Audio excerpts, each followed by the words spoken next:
Hi friends, அஸ்ஸலாமு அலைக்கும். இன்னைக்கு முள்ளங்கி வச்சு ஒரு அருமையான முள்ளங்கி பெரட்டல் செய்யலாம். வாங்க கிச்சனுக்கு போகலாம்.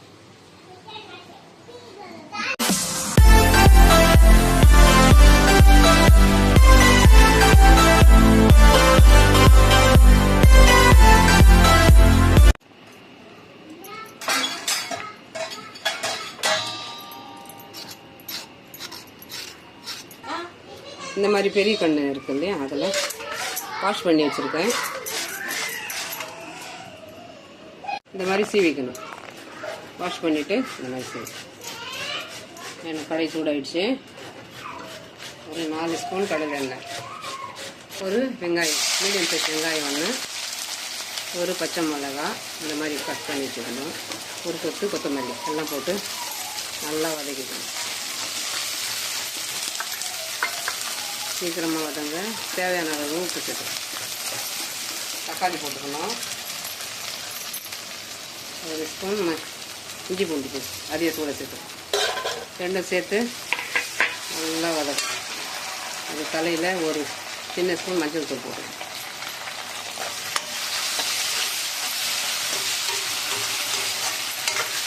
எல்லாத்தையும் நல்லா லைட்டாக வர வரைக்கும் வதக்கணும்.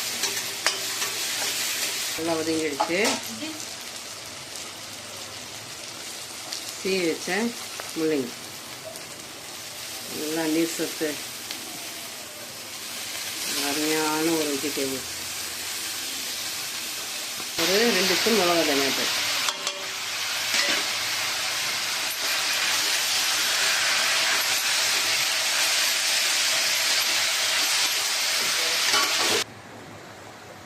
நல்லா அதில் உள்ள தண்ணி எல்லாம் நல்லா சுண்டணும். அது வரைக்கும் மூடி வச்சிடணும்.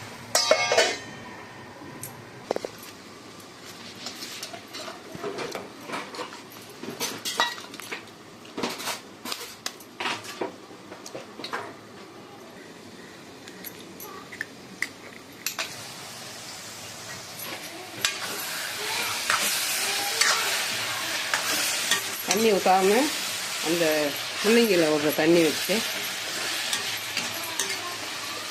இந்த மாதிரி நல்லா பரட்டி கொடுத்துக்கணும். இந்த ஸ்டேஜில் உடைச்ச முட்டை, 4 முட்டை,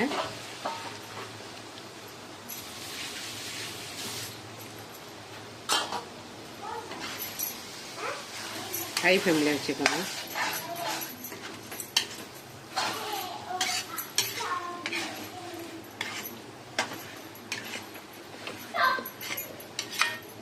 காரக்குழம்பு, ரசம், இந்த மாதிரி ஒரு ரெசிபி எல்லாம் சைடிஷ், அருமையான ஒரு சைடிஷ். ரொட்டி கூடயே வச்சு சாப்பிடலாம். நல்லா கலரணும். எல்லாமே நல்லா கலந்து வரணும். அதில் உள்ள அந்த கிரேவிலேயே இது டைட்டாகிடும். நம்ம தண்ணியே சேர்க்காம நம்ம முள்ளங்கி வச்சு அந்த அளவுக்கு ப்ராசஸ் பண்ணியிருக்கோம். கொஞ்ச நேரம் அப்படியே விட்டுருங்க. இந்த தண்ணி அதில் உள்ள கிரேவி எல்லாம் நல்லா சுண்டுற வரைக்கும் நல்லா கலரி கொடுக்கும்போது அந்த நம்ம போட்ட முட்டை எல்லாமே நல்லா கரெக்டான ஒரு கண்டென்சி வந்துடும். அது எக்ஸ்ட்ரா நம்ம எதுவும் டைம் எடுக்க வேணாம். அந்த தண்ணியே அந்த கிரேவியை நல்லா கரெக்டான பதத்துக்கு கொடுத்துடும். இப்போது வறுக்கிட்டு சர்வ் பண்ணிக்கலாம். கொஞ்சம் நல்லெண்ணெய் சேர்த்துக்கலாம்.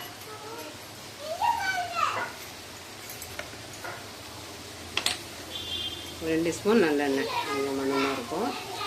ஒரு பாரம்பரியமான ஒரு சமையல் இல்லையா,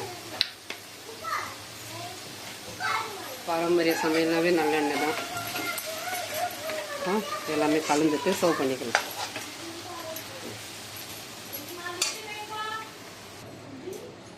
அவ்வளோதாங்க. ஒரு முள்ளங்கி துருவல் வச்சு அது கூட முட்டை சேர்த்து அருமையான ஒரு சைடிஷ் ரெடி பண்ணியாச்சு. இந்த டேஸ்ட்டு ஒரு டிஃப்ரெண்ட்டாக இருக்கும். ஒரு முள்ளங்கி துண்டும் வேஸ்ட் ஆகாத அளவுக்கு இது நம்ம எல்லாத்தையுமே நம்மளுக்கு யூஸ் ஆகிடும். ஒரு துண்டு கூட வீணாக போகாது. ஒரு சாம்பார்லேயும் ஒரு குழம்புல போட்டால் ஒரு 2 துண்டு வேஸ்ட் ஆகும் இல்லையா, அந்த மாதிரி வேஸ்ட் ஆகாது. தேவையான அளவுக்கு நம்ம அப்படியே வெறும் வாயிலையோ சாப்பிடலாம். அந்த அளவுக்கு ஒரு டேஸ்ட்டாக இருக்கும். இந்த முள்ளங்கி பெரட்டல் பிடிச்சிருந்துச்சுன்னா like comment share bell button மறக்காமல் நல்ல உள்ளவங்க பேகம் சேனலுக்கு சப்ஸ்கிரைப் பண்ணுங்கள். அஸ்ஸலாமு அலைக்கும்.